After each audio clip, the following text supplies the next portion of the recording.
ചിലപ്പോഴേലും എന്നെ ആൾക്കാർ കളിയാക്കിയിട്ടുണ്ട്. എന്നെ അമ്മയെ ഓർക്കുമ്പോൾ മാതാവേ നിന്നെ ഞാൻ ഓർക്കുന്നു. ഷാജിയച്ചന് നാണമില്ലേ ഷാജിയച്ച? നിങ്ങളുടെ വീട്ടിലെ കഥയൊക്കെ കാസറ്റാക്കാൻ സത്യമായി ഞാൻ എൻ്റെ വീട്ടിലെ കഥ കാസറ്റാക്കിയതല്ല. ചിലരെങ്കിലും എന്നെ വളരെ രൂക്ഷമായി വിമർശിച്ചിട്ടുണ്ട്. പൊട്ടിയിട്ടും കൂട്ടി കെട്ടിയ അച്ഛൻ്റെ വീട്ടിൽ അത്രയ്ക്ക് ദാരിദ്ര്യമായിരുന്നോ? 5 രൂപ മുടക്കി ഒന്നൊരു കൊന്ത കിട്ടത്തില്ലായിരുന്നോ? അതൊന്നും അതല്ല, പൊട്ടിയ കൊന്തയെക്കുറിച്ചല്ല, അതുക്കും അപ്പുറമുള്ള കാര്യമാണ്. ഒരുമിച്ച് പറയാമോ ഹല്ലേലൂയ? അത് മനസ്സിലാക്കണമെങ്കിൽ ഞങ്ങളുടെ വീട് എന്നാന്നും കൂടെ നിങ്ങൾ അറിയണം. ഞങ്ങളുടെ വീട്ടിൽ ഞങ്ങളുടെ വീട്ടിൽ മക്കളായിട്ട് തന്നെ ഞങ്ങൾ 12 പേരാണ്. ഞാൻ 12ാമത്തെ ആളാണ്. നിങ്ങൾക്ക് കുറച്ച് പേർക്കൊക്കെ അറിയാവുന്ന കാര്യമാണ്. ഞാൻ നിക്കറിടാൻ നടക്കുന്ന പ്രായത്തിൽ മൂത്ത ചേട്ടൻ കെട്ടി എന്നോളം വലിയ പിള്ളേരായി. രണ്ടാമത്തെ ചേട്ടൻ കെട്ടി. റജിറ്റിന് 55 വയസ്സുണ്ട്, എനിക്ക് 57 വയസ്സ്. നിങ്ങൾ നോക്കിക്കേ. അപ്പം ഞാൻ നിക്കറിടാൻ നടക്കുന്ന പ്രായത്തിൽ വീട്ടിൽ ചേട്ടന്മാർ കെട്ടി പിള്ളേരായി. പറയാൻ കാര്യം എന്നാണെന്നറിയോ? മക്കൾ തന്നെ 12 പേര്, മക്കളുടെ മക്കൾ കണ്ട് 18 പേരോ 19 പേരോ ഞങ്ങളുടെ വീട്ടിലുണ്ടല്ലോ. സത്യത്തിൽ ചമ്പക്കുളത്ത് അപ്പുക്കുട്ടൻ്റെ ചായക്കടയിൽ പോലും രാവിലെ ഇത്രയും പേര് കാപ്പി കുടിക്കാൻ വരത്തില്ല. 10-36 പേർ. അതുകൊണ്ട് എന്നാണെന്നറിയോ? ഇടിയപ്പം പുഴുങ്ങിയെന്നറിയാം, അതെങ്ങോട്ട് പറന്നു പോയെന്ന് എൻ്റെ കർത്താവ് എനിക്കറിയത്തില്ല. ചോദിക്കാൻ ചെല്ലുമ്പോൾ അമ്മച്ചി അങ്ങ് തിന്നാൻ വരിക. നിനക്ക് ഇടിയപ്പം ഇറങ്ങത്തുള്ളൂടാ. എന്നാൽ ഞാൻ ചോദിക്കുക, എന്നാൽ കപ്പ വേവിച്ചതുണ്ടോ? കപ്പ വേവിച്ചതോ? അത് പറമ്പിൽ പണിയുന്നവർക്കാ. അയ്യോ, അപ്പോൾ പിന്നെ എനിക്കൊരു കാര്യം മനസ്സിലായി. കോരൻ്റെ കുമ്പിളിൽ കഞ്ഞി എന്ന് പറയുന്നത് എനിക്ക് വേണ്ടിയിട്ട് എങ്ങാണ്ട് ഉണ്ടാക്കിയ പഴമൊഴിയാണ്. കുറച്ച് കഞ്ഞി അവിടെ ഇരിപ്പുണ്ട്. പ്രിയപ്പെട്ടവർ, ഇത് തമാശ പറഞ്ഞതല്ല. എൻ്റെ കുഞ്ഞുനാളിൽ ആഹാരത്തിന് കുറവില്ല, പക്ഷെ ആഗ്രഹിച്ചത് കിട്ടിയിട്ടില്ല. ദോശ ചൂടുന്ന ദിവസം ദൈവാനുഗ്രഹത്തിൽ ഒരു ഗുണമുണ്ട്. 4 ചേച്ചിമാർ നിരന്ന് നിന്ന് 4 ചീനച്ചട്ടി, അമ്മച്ചി ഉൾപ്പെടെ 5 പേര് നിന്ന് ദോശ ചൂടുന്നതുകൊണ്ട് ദോശയുള്ള ദിവസം ഞങ്ങളുടെ എല്ലാം കൈ ദോശ കിട്ടും. ദോശ. പക്ഷേ ഉണ്ടല്ലോ, ചമ്മന്തിയുടെ കാര്യം സ്വാഹ. എന്നറിയോ? 3 തേങ്ങാക്കൂടിലൊക്കെ എടുത്ത് പൊതിച്ചാൽ അമ്മയുടെ നെഞ്ച് പൊട്ടിപ്പോവും. അതിൽ കൂടെ ഒന്നും പറ്റത്തില്ല. 3 തേങ്ങാക്കൂടിലൊന്നും ചമ്മന്തിക്ക് എടുക്കാൻ പറ്റത്തില്ല. അപ്പോൾ നിങ്ങളൊന്ന് ഓർത്ത് നോക്കിയന്ന് ഞങ്ങളുടെ ചമ്പക്കുളത്തൊക്കെ മുഞ്ഞയും ചാഴിയൊക്കെ വന്നിട്ട് പാടശേഖരം മുഴുവൻ മുഞ്ഞ ചാഴി എന്നൊക്കെ പറഞ്ഞാൽ അറിയാമല്ലോ അല്ലേ? അപ്പോൾ ഈ ഓരോ പാടത്തും കൊണ്ടുപോയി ഈ വിഷം തളിക്കുന്നതിന് പകരം ഉണ്ടല്ലോ, ഞാൻ ഇപ്പോഴും ഓർക്കുന്നു, ഞങ്ങൾ ഈ എല്ലായിടത്തും കൊണ്ട് ഈ ഹെലികോപ്റ്റർ തളിക്കും എന്ന് പറഞ്ഞ പോലെ ദോശപാത്രമായിട്ട് ഞങ്ങളിരിക്കുകയാണ്. അമ്മച്ചിയുടെ ചമ്മന്തിത്തവി ഒരൊറ്റ പോക്ക. നനഞ്ഞു, നനഞ്ഞില്ലെങ്കിൽ നനഞ്ഞില്ല. എൻ്റെ പ്രിയപ്പെട്ടവരെ, ആ കാലത്തിന് ശേഷം ഞാൻ 9ലൊക്കെ ആയപ്പം അമ്മച്ചിക്ക് വേണേ എന്നെ ചമ്മന്തിക്കകത്ത് മുക്കി വിടാം. ബാക്കിയുള്ളവരൊക്കെ വേറെ മാറി വീട്ടിൽ കുറച്ചുകൂടെയൊക്കെ സമാധാനമായി. അപ്പോൾ എന്നെ ചമ്മന്തിക്കകത്ത് കുളിപ്പിച്ചിട്ടിടാം. 9ാം ക്ലാസ്സിൽ വെച്ച് ഒരു ദിവസം പള്ളിയിൽ പോകാനായിട്ട് അമ്മയെ എഴുന്നേൽപ്പിക്കേണ്ട ജോലി എനിക്കാണ്. ഞാൻ മറന്നുപോയി, അലാറം അടിച്ചില്ല. 5 മിനിറ്റ് വൈകിപ്പോയി. അമ്മച്ചി ഇങ്ങോട്ട് സമാധാനം തരുന്നില്ല. നിന്നോട് മലമറിക്കാണെന്നും ഞാൻ പറഞ്ഞില്ലോ. നിന്നോട് അലാറം ബാക്കിയുള്ളവർക്ക് ക്ലോക്ക് നോക്കാൻ അറിയാമെങ്കിൽ നിൻ്റെയൊക്കെ കാലെ പിടിക്കുമായിരുന്നു. അമ്മച്ചിക്ക് ക്ലോക്ക് നോക്കാൻ അറിയത്തില്ല.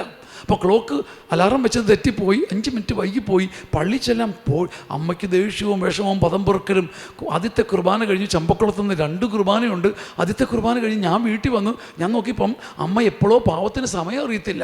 നല്ല തുമ്പപ്പൂ പോലത്തെ ഇഡലി ഉണ്ടാക്കി വെച്ചിട്ടുണ്ട്, അതിന് അറിയത്തില്ല. വെളുപ്പിനെ എങ്ങാണ്ട് എഴുന്നേറ്റിട്ട് ഇഡലി ഉണ്ടാക്കിയിട്ട് പിന്നെയും മയങ്ങിപ്പോയതാ പാവം. തേങ്ങാപ്പീരയൊക്കെ എടുത്ത് വെച്ചിട്ടുണ്ട്, നല്ല വറ്റൽ മുളകും ഒക്കെ. അന്ന് പണ്ടത്തെ സമ്മതി അല്ലേ? അമ്മച്ചിയുടെ വിയർപ്പും ഒക്കെ വീണ് എന്നാ ടേസ്റ്റാ അല്ലേ?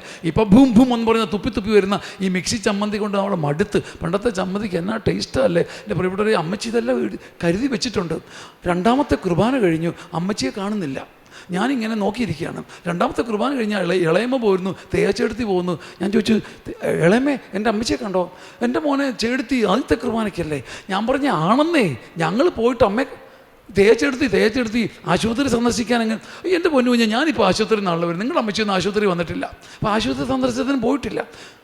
ഞാൻ നോക്കിയപ്പോൾ തേണ്ട കുണുങ്ങി എൻ്റെ അമ്മച്ചി വരുന്നുണ്ട് പുറകെ. എനിക്ക് ദേഷ്യമുണ്ട്, വിഷമമുണ്ട്. എൻ്റെ മുഖം മാറുന്ന കണ്ടിട്ടേ അമ്മ പാലത്തിൻ്റെ അക്കരെ എന്ന് പറയാം, ആ നിൻ്റെ മുഖം മാറുമൊന്നും വേണ്ട, നിൻ്റെ കുറ്റവാ. ഞാൻ ചോദിച്ചു, ഞാനെന്നാ എടുത്ത്? നിൻ്റെ കുറ്റവാ. നമ്മളിന്ന് കുർബാനയ്ക്ക് എപ്പോഴാണ് ചെന്നത്? ഞാൻ പറഞ്ഞു 5 മിനിറ്റ് വൈകി. ബാക്കി കുർബാന നീ ചൊല്ലി തരുവോടാ. ഞാനിങ്ങനെ അന്തം വിട്ട് നിൽക്കുമ്പം എൻ്റെ അമ്മച്ചി പറയുകയാണേ, നീ കഴിച്ചില്ലെങ്കിൽ കഴിച്ചില്ലെന്നേ ഉള്ളൂ. ഞാനേ 2ാമത്തെ കുർബാനയോടെ കൂടിയിട്ടാണ് പോരുന്നത്. നിങ്ങൾക്ക് എന്ത് മനസ്സിലായി? നിങ്ങൾക്ക് ഈ കഥ കേട്ടെന്ന് എനിക്കറിയാം. നിങ്ങൾക്ക് എന്ത് മനസ്സിലായി? അവിടെ ആരാധന കിടക്കുന്നത് നിങ്ങൾക്ക് മനസ്സിലായോ? അമ്മയ്ക്ക് നല്ലവണ്ണം അറിയാം, എൻ്റെ കുഞ്ഞുനാളിൽ എനിക്ക് ആഗ്രഹിച്ചതൊന്നും വേണ്ട വിധം തരാൻ പറ്റിയിട്ടില്ലെന്നും. ഇന്നെൻ്റെ ചെറുക്കനെ, 12ാമത്തെ ചെറുക്കനെ എല്ലാം കൊടുത്ത് വിടാൻ ഏത് അമ്മയ്ക്ക് ആഗ്രഹമില്ലാത്തത്? അമ്മയുടെ മാതൃവാത്സല്യം അമ്മയെ എന്നോടുള്ള സ്നേഹത്താൽ നിറയ്ക്കുമ്പം അപ്പോൾ ഈശോയോട് പറയുക, കർത്താവേ ഇന്ന് ഞാൻ കുർബാനയ്ക്ക് ഇച്ചിരി വൈകിപ്പോയി. ഈശോ പോലും പറയും, എടി അന്നമ്മേ നീ പോയി നിൻ്റെ കൊച്ചിനെ നോക്കടി, നീ നോക്കടി. അങ്ങനെ അമ്മയുടെ വാത്സല്യം തുളുമ്പി എന്നെ പരിചരിക്കാൻ കൊതിച്ചപ്പോഴും അമ്മ she subordinated that to the worship of God. നീ കഴിച്ചില്ലെങ്കിൽ കഴിച്ചില്ലെന്നേ ഉള്ളൂ, ഞാൻ രണ്ടാമത്തെ കുർബാനയും കൂടിയിട്ടാണ് വരുന്നത്. ഇതാണ് ഈ ആരാധന, എല്ലാത്തിനും മേലെയുള്ള ആരാധന. നമ്മൾ നമ്മുടെ കുഞ്ഞുങ്ങളെ പോറ്റാൻ, അവർക്ക് വിസ കിട്ടാൻ ആരാധിക്കുന്നു. അവിചാരിതമായിട്ട് എൻ്റെ അമ്മയുടെ ഒരു കൊച്ചു വാക്ക് എൻ്റെ ഈ 57-ാം വയസ്സിൽ എന്നെ ത്രസിപ്പിക്കുക. നീ കഴിച്ചില്ലെങ്കിൽ കഴിച്ചില്ലെന്നേ ഉള്ളൂ, ദിവസം കൂടെയാണെന്ന് ഓർക്കണം. ഇതാ എൻ്റെ ആത്മാവ് ആരാധിക്കുന്നു എന്ന് പറയുന്നതിൻ്റെ അർത്ഥം. ഏതമ്മയ്ക്ക് ആഗ്രഹമില്ലാത്തത്? 12 മക്കളെ പ്രസവിച്ച എൻ്റെ അമ്മ എന്തുമാത്രം കൊതിച്ച് കാണും എന്നെ പോറ്റി നന്നായി നടത്താൻ. പക്ഷേ അമ്മ അത് ആരാധനയുടെ താഴെ കൊണ്ടുവച്ചു. എന്ന് വെച്ചാൽ ആരാ നിൻ്റെ ധനം, ആരാ നിൻ്റെ ധനമെന്ന ചോദ്യത്തിന് ഞാൻ, കർത്താവേ അങ്ങാണ് എൻ്റെ ധനമെന്ന് അച്ഛൻ പറയുവോളം എൻ്റെ ആരാധന റിച്വലാണ്, അത് കർമ്മമാണ്. അങ്ങാണ് എൻ്റെ ധനമെന്ന് പറയുമ്പോൾ അത് മരിയൻ ആരാധനയായി മാറി. എല്ലാത്തിനും അപ്പുറം എൻ്റെ ആത്മാവ് ദൈവത്തെ ആരാധിക്കുന്നു. ദൈവത്തെ നിരന്തരം സ്തുതിക്കുന്നിടത്ത് മറിയമുണ്ട്. ദൈവത്തെ ഏറ്റവും ആരാധന എപ്പോഴും മറിയത്തോടൊപ്പമാണ്. അങ്ങനെയാണ് പ്രിയപ്പെട്ടവരെ കേരളത്തിൽ, നമ്മുടെ കേരളത്തെ ദൈവത്തിൻ്റെ കരുണയിൽ കഴിഞ്ഞ 25 വർഷം മുമ്പ് മരിയോളജിലേക്ക് കൊണ്ട് ഉന്തിയിട്ട പാട്ടേതാ? അമ്മേ. അതെൻ്റെ പാട്ടായതുകൊണ്ട്, എൻ്റെ പാട്ടെന്ന് പോലും ഇതിനെ വിളിക്കുന്നത് ശരിയല്ല. അമ്മേ, അമ്മേ, തായേ, അമ്മയുടെ ഏക മകനെ, ബാക്കി പറ, ആത്മാവിലും സത്യത്തിലും. ഈ പാട്ടാണ് കേരളത്തിലെ ഈ ഒരു പുതിയ മരിയൻ യുഗത്തിൻ്റെ നാഴികക്കല്ല്. അത് എൻ്റെ പാട്ടായിട്ട് നിങ്ങൾ എടുക്കരുത്, അതിന് വലിപ്പവുമില്ല, തമ്പുരാൻ്റെ പാട്ടാത്. മറിയത്തോടൊപ്പം ആരാധിക്കാനാണ് നമ്മൾ പഠിക്കേണ്ടത്. ഒരുമിച്ച് പറഞ്ഞേ ഹല്ലേലൂയ. അതുകൊണ്ട് ഞാൻ നിങ്ങൾ അപേക്ഷിക്കും, ഒരു മരിയൻ അനോയിൻറ്റിങ്ങിൻ്റെ ഭാഗമായി മറിയത്തിൻ്റെ കൈ പിടിച്ച് ദൈവത്തെ എപ്പോഴും സ്തുതിക്കുക. ഇതാണോ ഇത്ര വലിയ കാമ്പെന്ന് ചോദിക്കും. ഒരു മനുഷ്യനും ചെയ്യാത്തൊരു കാര്യം ഇതാ. 2004 മുതലുള്ള എൻ്റെ ഒരു സ്വപ്നമാണ് ഒരു മരിയൻ സിനിമ. നിങ്ങൾ ആരെങ്കിലുമൊക്കെ കേട്ട് കാണും ഞാനൊരു മരിയൻ സിനിമ ഒരുക്കുന്നതായിട്ട്. ആരെങ്കിലും കേട്ടോ? അത് പ്രധാനപ്പെട്ട കാര്യമല്ല. 2017 പ്രഖ്യാപിച്ചു മരിയൻ സിനിമ 2021 വരും. എന്നിട്ട് നിങ്ങൾ ഇനിയാ കേൾക്കേണ്ടത്, ഞാൻ 400 ദിവസം, ഞങ്ങൾ നീട്ടിപ്പറഞ്ഞത് മനഃപൂർവ്വമാണ്, 400 ദിവസം ഉപവസിച്ചു. രാവിലെ ഉച്ചയ്ക്കും കഴിക്കാതെ ഈ മഹാസംരംഭത്തിന് ഒരുങ്ങി. നല്ല കാര്യമല്ലേ? ചെറുതായിട്ടൊന്ന് അഭിനന്ദിക്കുക, ചെറുതായിട്ടെങ്കിലും ഒന്ന് കൈയടിച്ച് അഭിനന്ദിക്കുക. Thank you. ഇനി നിങ്ങൾ ശ്രദ്ധിച്ച് കേൾക്കണേ. ഞാൻ രാവിലെ കഴിക്കത്തില്ല, ഉച്ചയ്ക്ക് കഴിക്കത്തില്ല, ഭയങ്കര പ്രാർത്ഥനയാണ്. കാരണം എൻ്റെ മരിയ സ്വപ്നത്തിന് വേണ്ടി 400 ദിവസം. എന്നിട്ട് വൈകുന്നേരം എൻ്റെ ചങ്കും മത്തങ്ങ എല്ലാം പറഞ്ഞു പോയിട്ടുണ്ടല്ലോ. 3 ദിവസത്തെ ആഹാരം കൂടെ കഞ്ഞിയും കഞ്ഞിവെള്ളം എല്ലാം മൊത്തം വലിച്ചു കയറ്റി. എൻ്റെ പ്രിയപ്പെട്ടവരെ, ഒരാരോഗ്യ പ്രശ്നമില്ലായിരുന്ന ഞാൻ 600-ന് മുകളിൽ ഷുഗറുള്ള എന്തിനാ ഈ ഉപവസിച്ചെന്നറിയോ? ഉപവസിച്ചത് മരിയൻ സിനിമയ്ക്ക് ആരെങ്കിലുമൊക്കെ കുറച്ച് പൈസ തരണം. ഒന്നാമത് പ്രിയപ്പെട്ടവരെ, അതിൻ്റെ ഇടയ്ക്ക് പോയി പറമ്പിപ്പണിയും 150-200 മരങ്ങൾ വെച്ചു. ആപ്പിൾ കായ്ച്ചു, കുട്ടനാട്ടിൽ ആപ്പിൾ കായ്ച്ചു. ഞാനിതൊരു പുങ്കത്തര വലുതെന്നും പറയുന്നു, എൻ്റെ ചങ്ക പറയുന്നത്. അപ്പോൾ പകല് പോയി അധ്വാനിക്കും. അപ്പോൾ ആൾക്കാരൊക്കെ പറയും, ദൈവമേ ആയുസ്, ഇത് അച്ഛൻ്റെ ആയുസ് കിടക്കണേ, ദൈവമേ നമ്മുടെ പുണ്യപ്പെട്ട അച്ഛൻ എന്തോരം അലയുന്നത്. ഈ മനുഷ്യൻ്റെ പഞ്ചാര വർത്താനമൊക്കെ കേട്ട് ഞാൻ അങ്ങനെ സുഖിച്ച്, കാരണം ഞാൻ വലിയ പ്രാർത്ഥനക്കാരനല്ലേ. പറമ്പിൽ എന്നാൽ പിന്നെ പോയി, അച്ഛാ ഈ ഇതിനിടയ്ക്ക് തൂമ്പ എടുത്തുകൊണ്ട് ഇറങ്ങാ അച്ഛാ, അച്ഛൻ എന്നെ കാണിക്കുന്ന അച്ഛാ, മനുഷ്യ സ്നേഹം കൊണ്ടൊക്കെ പറയുക. അതുമല്ലെങ്കിൽ സാരമില്ലെന്നേ എന്നൊക്കെ പറഞ്ഞ് ഞാൻ പിന്നെയും തൂമ്പ എടുത്ത് കളിക്കുന്ന ഞാൻ വലിയ ആളല്ലേ. എന്നിട്ട് വൈകുന്നേരം പടപണ്ടാരം മൊത്തത്തോടെ വലിച്ച് കഴിച്ച് 1-ാം തരം ഷുഗറായി. ഒരുമിച്ച് പറയാമോ ഹല്ലേലൂയ. എൻ്റെ ഉപവാസം മോശമാണെന്ന് ഞാൻ പറയുന്നില്ല പ്രിയപ്പെട്ടവരെ. 2000 നോക്കിക്കേ, ഞാൻ പറഞ്ഞ് മറന്നുപോയി. അപ്പം തന്നെ ഇത് പ്രഖ്യാപിച്ച കാട് തന്നെ 1-ാം തരം പ്രളയം വന്നു, പിന്നീട് കോവിഡ് വന്നു. കേരളം, ലോകം മുഴുവൻ തകർന്നു പോയി. എനിക്കാരും സഹായം തന്നില്ല. ഞാൻ കുത്തുവാള എടുത്തു. ഇനി നിങ്ങൾ ശ്രദ്ധിക്കണം എൻ്റെ വിശുദ്ധരെ, 2023-ലും 2024-ലും ഞാനിത് പറയുന്ന അങ്ങനെ വീണ്ടും വീണ്ടും പറയുന്നത് പച്ച പരമാർത്ഥമാണ്. പ്രസംഗമായിട്ട് എടുക്കേണ്ട ഇതിനെ. ഞാൻ ദൈവത്തെ എൻ്റെ കൊച്ചു ശുശ്രൂഷകളിൽ പറയാൻ തുടങ്ങി, മക്കളെ, നമ്മുടെ സ്വപ്നങ്ങൾ നടന്നില്ലെങ്കിലും ദൈവത്തെ സ്തുതിക്കുക. അതാണ് മരിയൻ അനോയിൻറ്റിങ്. ആത്മാവിൽ ആരാധിക്കുക. ആ മലയിലും ഈ മലയിലും നിങ്ങൾ ആരാധിച്ചു. You had your own goals. നിങ്ങൾക്ക് ആ മലയിൽ ഈ മലയിൽ ചില പിടുത്തങ്ങളുണ്ടായിരുന്നു, പക്ഷെ അതിനപ്പുറത്തേക്ക് ആരാധിക്കണം. എന്നിട്ട് ഞാൻ പറഞ്ഞു, എൻ്റെ മരിയൻ സിനിമ നടക്കുന്നില്ലെങ്കിലും ഞാൻ നിന്നെ സ്തുതിക്കുന്നു. അതെനിക്കത്ര എളുപ്പമായിരുന്നില്ല. എൻ്റെ 20 വർഷത്തെ ചോരയാണ്. എൻ്റെ കണ്ണിപ്പോഴും നിറയും, അപ്പോഴും നിറഞ്ഞു, എൻ്റെ കണ്ണ് നിറഞ്ഞു. പക്ഷെ ഞാൻ ജനത്തിൻ്റെ മുമ്പ് പറഞ്ഞു, തമ്പുരാനെ, മരിയൻ സിനിമ നടക്കുന്നില്ലെങ്കിലും മുഖച്ചുളിവില്ലാതെ അടിയനെ ആരാധിക്കാൻ അമ്മയോടൊപ്പം നിർത്തണേ. എന്ത് സംഭവിച്ചെന്ന് നിങ്ങൾക്കറിയാവോ? 20 വർഷം ഞാൻ എൻ്റെ ബുദ്ധി ഉപയോഗിച്ചു. 2004 മുതൽ ഇനി 2017 പ്രഖ്യാപിച്ചതിന് ശേഷം 17-ലും 18-ലും 19-ലും 20-ലും 21-ലും 22-ലും എൻ്റെ ബുദ്ധി ഒരുപാട്, അതൊക്കെ ഞാൻ ഉപയോഗിച്ചത് എന്നാന്ന് ഞാൻ പറയുന്നില്ല, സമയമില്ലാത്തതുകൊണ്ട്. എൻ്റെ ബുദ്ധി കൊണ്ട്, ഏതായാലും റാങ്ക് ഹോൾഡറല്ലേ, കാണിക്കാവുന്ന സർവ്വ പരാക്രമവും ബുദ്ധിയും ഉപയോഗിച്ചു. എനിക്ക് സമ്പത്ത് വന്നില്ല വിശുദ്ധരെ. എന്നാൽ എൻ്റെ ദൈവമേ, ഈ സ്വപ്നം നടക്കുന്നില്ലെങ്കിലും നിനക്ക് സ്തുതി എന്ന് ദൈവജനത്തിൻ്റെ മുമ്പിൽ പറഞ്ഞ് കണ്ണൊക്കെ നിറഞ്ഞു. പക്ഷെ ഞാൻ സാക്ഷ്യപ്പെടുത്തിയപ്പം ഈ ജൂലൈയിൽ രാവിലെ പ്രാർത്ഥിക്കുമ്പം ഞാനൊരു ദൂത് കേൾക്കുക, മകനെ നീ ഒരു വലിയ ലോൺ എടുക്കുക. ഞാൻ പറഞ്ഞു, എന്നെ പെടുത്താനാണെങ്കിൽ അത് മനസ്സിൽ ഇരിക്കത്തേ ഉള്ളൂ, നീ സ്വർഗത്തിൽ നിന്ന് വന്ന് അടയ്ക്കുമോ? അപ്പോൾ കർത്താവിൻ്റെ ഒരു ദൂത്, ദർശനമായിട്ട് എടുക്കണ്ട, my people will pay it back. ഞാൻ പറഞ്ഞു, കർത്താവേ, എൻ്റെ വീട്ടിൽ ഈ സ്വപ്നം ഏറ്റവും പ്രതീക്ഷിക്കേണ്ടതും എൻ്റെ വീട്ടിൽ തന്നെയാണ്. ഞാൻ എൻ്റെ വീട്ടുകാരോട് ചോദിക്കട്ടെ. പ്രിയപ്പെട്ടവരെ, ഞാൻ വളരെ എളിമപ്പെട്ടിങ്ങനെ ചുരുങ്ങി എൻ്റെ പെങ്ങളുടെ കുഞ്ഞ് അഭിനേതയോടും വിൽസനോടും വിമ്മിയോടും പ്രവീണിനോടും ഒക്കെ ചോദിച്ചു. അവരെല്ലാവരും എനിക്കൊരു 48 മാസത്തേക്കൊരു കമ്മിറ്റ്മെൻറ്റ് ചെയ്തു. ഇനി ഞാൻ പറഞ്ഞു, നിങ്ങൾ വിശ്വസിക്കണം, ഞാൻ പേരറിയാത്ത, എനിക്ക് അറിയാത്ത 117 പേര് ഈ ജൂലൈ മുതൽ 2004 സ്വപ്നമാണ്. 2017 കുനിഞ്ഞുകുത്തി ഉപവസിച്ചതാണ്. അതിനൊന്നും ഫലമില്ലെന്ന് ഞാൻ പറയുന്നില്ല. പക്ഷേ അതുക്കും മേലെ ആരാധിച്ചപ്പോൾ ഞാൻ തമ്പുരാന് കൊടുത്ത മഹിമയും പ്രാബല്യവും അധികാരവും അടിയനിലേക്ക് വർഷിക്കപ്പെടുകയും. നിങ്ങളൊന്ന് ഓർത്ത് നോക്കിക്കേ, നിങ്ങൾ ബുദ്ധിപൂർവ്വം ചിന്തിച്ചേ. ഞാൻ ഈ കണ്ട ബുദ്ധി മുഴുവൻ ഉപയോഗിച്ച് നടക്കാത്ത കാര്യം, തമ്പുരാനെ, ഈ സിനിമ, ഈ സ്വപ്നം നടക്കുന്നില്ലെങ്കിലും നിനക്ക് സ്തുതിയെന്ന് കള്ളത്തരമില്ലാതെ കണ്ണൊക്കെ നിറഞ്ഞു. പക്ഷെ അതോടുകൂടി തന്നെ പറഞ്ഞു, എനിക്ക് വിഷമമൊക്കെ ഉണ്ട്, പക്ഷേ എങ്കിലും ഞാൻ നിന്നെ സ്തുതിക്കുന്നു എന്ന് പറഞ്ഞപ്പം നിങ്ങൾക്കൊരു അത്ഭുതം തോന്നുന്നില്ലേ? പേരറിയാത്ത, ആളറിയാത്ത, ഒരു ബന്ധവുമില്ലാത്ത മനുഷ്യർ കേരളത്തിൻ്റെ ഓരോ കോണിൽ നിന്നും ഞാൻ പറഞ്ഞ സ്ഥലത്തേക്ക് ഓരോ മാസവും ഒരു 5 പൈസയ്ക്ക് മനുഷ്യൻ വിലവയ്ക്കുന്ന ഈ കാലത്ത് ദൈവത്തെ ആരാധിക്കുക. 2 കരവും ഉയർത്തി ഹല്ലേലൂയ. അതിനായി വചനത്തിൻ്റെ പിന്നിൽ മറയാൻ പറയുന്നത്. 2 കരവും നെഞ്ചിൽ വയ്ക്കാം. മറിയത്തോടൊപ്പം മറയാം, വചനത്തിൻ പിന്നിൽ മറയാം, മറിയത്തെ പോലെ മറയാം, വചനത്തിൻ പിന്നിൽ മറയാം. കാരണം ശക്തമായിട്ട് അടിച്ച് പാടിക്കോ.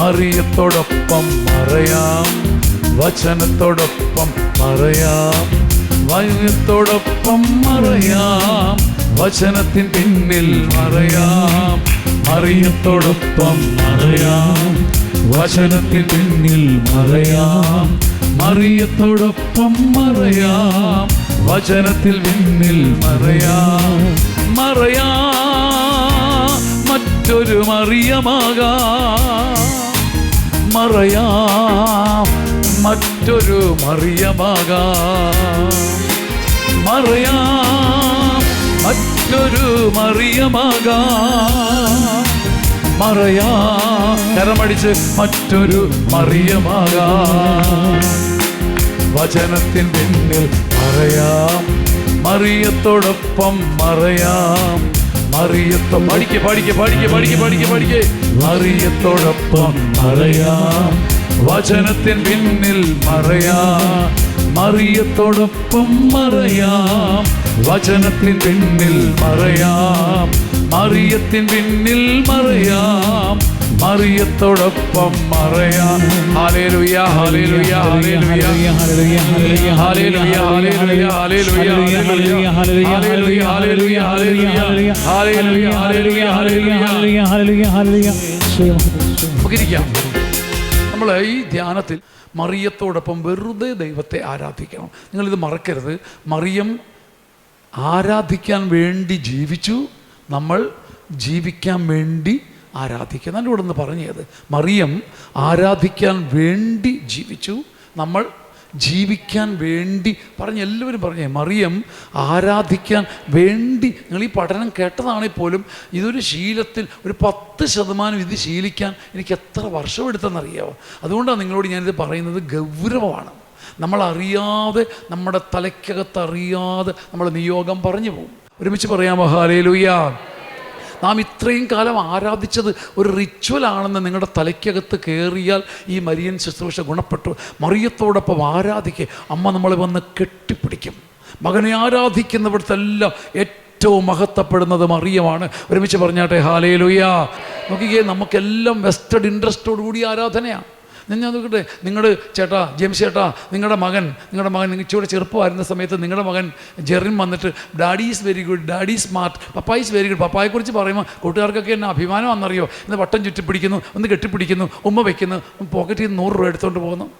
പപ്പായ്ക്ക് സന്തോഷമായി. പിന്നെ 2 ആഴ്ചത്തേക്ക് ചെറുക്കൻ്റെ ആ വശത്തോട്ട് കാണാനില്ല. 2 ആഴ്ച പിന്നെയും ചെറുക്കൻ വന്നു, papa is good, papa is smart, papa എന്ത് മിടുക്കണ, പപ്പ എന്നാ സ്മാർട്ടാ പപ്പ എന്നും സ്റ്റൗട്ട് ബോഡിയോ പപ്പ പറഞ്ഞ് പുഞ്ചിരിച്ചിട്ട് 100 രൂപ എടുത്തുകൊണ്ട് പോയി. ചെറുക്കനല്ലേ എടുത്തുകൊണ്ട് പോക്കോട്ടെന്ന് വിചാരിച്ചു.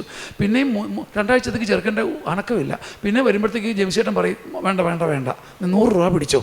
കാരണം 100 രൂപ കൊടുക്കും. നമുക്ക് സ്വർഗത്തിൽ നിന്ന് അടയാളം കിട്ടും പ്രിയപ്പെട്ടവരെ. അതുകൊണ്ട് നാം ആരാധിച്ചെന്ന് കരുതരുത്, ഒരിക്കലും കരുതരുത്. ദൈവം നല്ലവനും സ്വർഗം കരുണയുള്ളതുമായതുകൊണ്ട് മനുഷ്യൻ്റെ യാചനകൾക്ക് സമ്മാനം കിട്ടും, തീർച്ചയാണ്. പക്ഷേ അത് ആരാധനയാണെന്നും നമ്മളെ ആത്മാവിൽ അഭിഷേകത്തിൽ വർദ്ധിപ്പിക്കുന്നുണ്ടെന്നും കരുതരുത്. ഒരുമിച്ച് പറയുമോ ഹല്ലേലൂയ. അങ്ങനെ മാതാവിനോടൊപ്പം ആരാധിക്കുമ്പോൾ ഉണ്ടാകുന്നൊരു ഗ്രേസാണ്. We will have memories, we will have strong memories. ഞാൻ എന്നെ പറയുന്നത് നിങ്ങൾ തെറ്റിദ്ധരിക്കല്ലേ. എൻ്റെ ഒരു സ്പീഡ് കൊണ്ടും എൻ്റെ ആത്മാർത്ഥം കൊണ്ടും വെപ്രാളം കൊണ്ടും കേട്ടോ നിർത്തി പറഞ്ഞു തരാൻ എനിക്ക് സമയമില്ലാത്തതുകൊണ്ടാണ്. മറിയത്തോടൊപ്പമുള്ള ആരാധന ഓർമ്മകളുടെ ആരാധനയാണ്. ഓർമ്മയുടെ പ്രത്യേകത എന്താ? നമ്മുടെ ആധ്യാത്മികതയുമായി ബന്ധപ്പെട്ട് ഓർമ്മയുടെ പ്രത്യേകത പറയാമെങ്കിൽ ഒരു സമ്മാനം.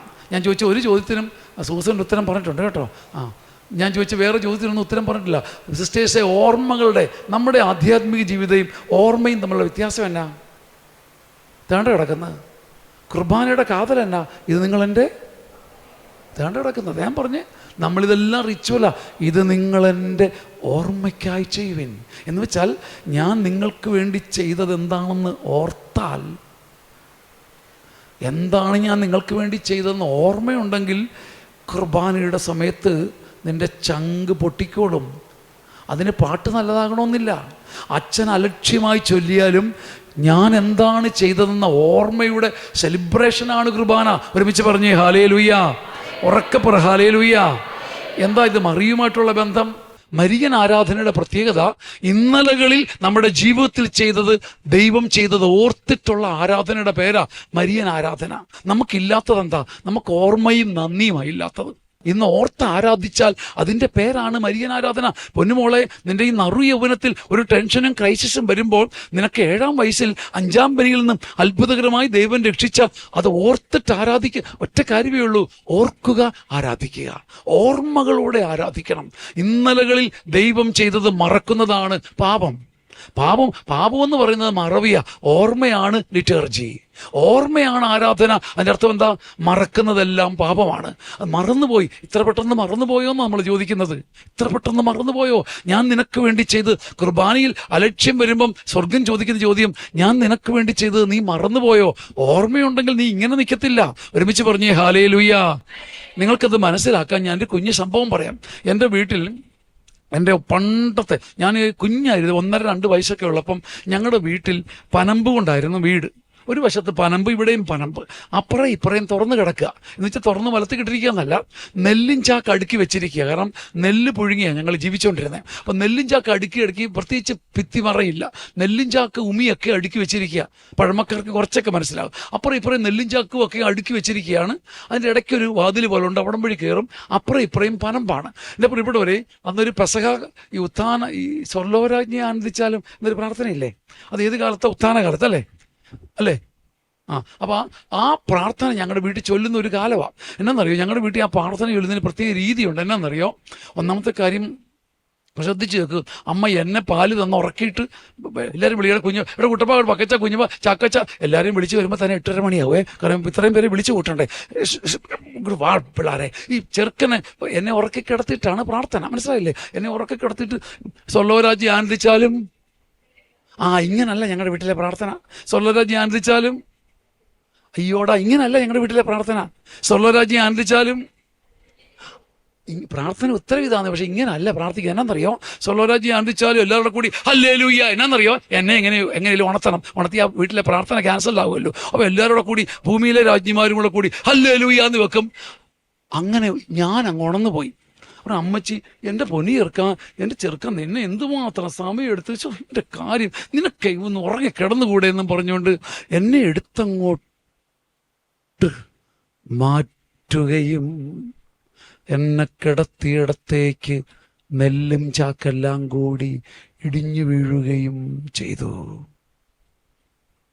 എൻ്റെ വിശുദ്ധരെ, എൻ്റെ 57-ാം വയസ്സിൽ ഇതുപോലെ പ്രശ്നങ്ങൾ എൻ്റെ നെഞ്ചത്തേക്ക് ഇടിഞ്ഞു വീഴുമ്പം 1.5 വയസ്സിൽ എന്നെ ഇടിഞ്ഞു വീണ നെല്ലും ചാക്കിൽ നിന്ന് രക്ഷിച്ചവനെ കുറിച്ച് ഓർത്ത് ആരാധിക്കുന്നതിൻ്റെ പേരാണ് മരിയൻ ആരാധന.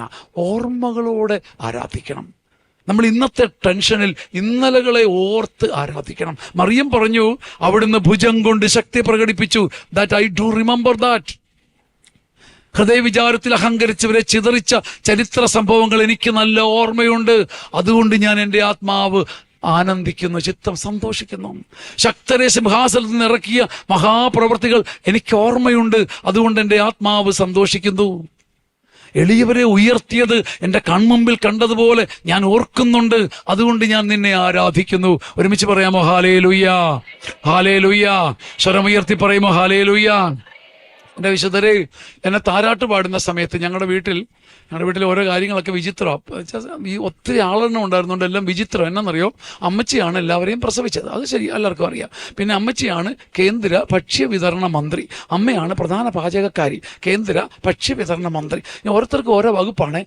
പിന്നെ ഈ വസ്ത്രങ്ങളെല്ലാം അലക്കി തേച്ച് കൊടുക്കുന്ന വേറൊരു ചേച്ചിയാണ് കേന്ദ്ര വസ്ത്രവിതരണ മന്ത്രി. ഇനി അടുത്ത വകുപ്പാണ് എന്നെ ഇളയത്തുങ്ങളെയൊക്കെ കുളിപ്പിക്കുന്ന വേറൊരു ചേച്ചിയുടെ ജോലിയാണ്, അത് കുളിപ്പീര് മന്ത്രി. വകുപ്പ് ഓരോ വകുപ്പാണ്. ഇനി അടുത്ത വകുപ്പാണ് താരാട്ടിനൊരു മന്ത്രിയുണ്ട്, താരാട്ട് മന്ത്രി. അവളുടെ ജോലി, അവൾ ഈ എന്നത്തേക്കും വിധിക്കപ്പെട്ടുള്ള താരാട്ട് പാടാൻ. ആർക്കും ഇഷ്ടമില്ലാത്തൊരു വകുപ്പുണ്ട് വീട്ടിൽ. എന്നാന്നറിയോ, വിളക്ക് മന്ത്രി.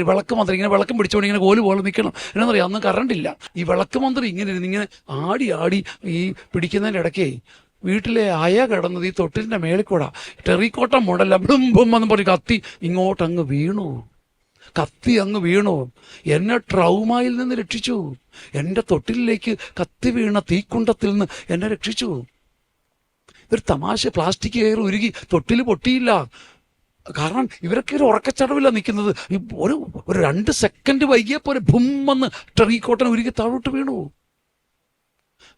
എന്നെ കർത്താവ് രക്ഷിച്ചു. ഞാൻ ഓർക്കണം, എൻ്റെ ചങ്ക് പൊള്ളിക്കുന്ന സങ്കടങ്ങൾ ഇറങ്ങി വരുമ്പം പരിശുദ്ധ അമ്മയോ എൻ്റെ ചങ്കിനകത്തുണ്ടെങ്കിൽ അമ്മ ഇന്നലകളെ ഓർത്താരാധിച്ചതുപോലെ താരാട്ട് തൊട്ടിൽ കിടന്ന സമയത്ത് എന്നെ അഗ്നിയിൽ നിന്ന് രക്ഷിച്ചവനെ ഞാൻ ഓർത്ത് ആരാധിക്കാനുള്ള ഓർമ്മയുണ്ടെങ്കിൽ ഒരു മരിയൻ അനോയിൻറ്റിങ് എൻ്റെ കൂടെ സഞ്ചരിക്കും. അത് തൂത്താലും മായ്ച്ചാലും പോകുന്നൊരു അനോയിൻറ്റിങ് അല്ല, മറിയം കൂടെ നിൽക്കുന്നത് നിങ്ങൾ കാണും. ഒരുമിച്ച് പറയുമോ ഹല്ലേലൂയ. അതുകൊണ്ടാണ് ഈ വചനത്തിൻ്റെ പിന്നിൽ പറയാൻ പറയുന്നത്. ഒരുമിച്ച് പറയാമോ ഹല്ലേലൂയ.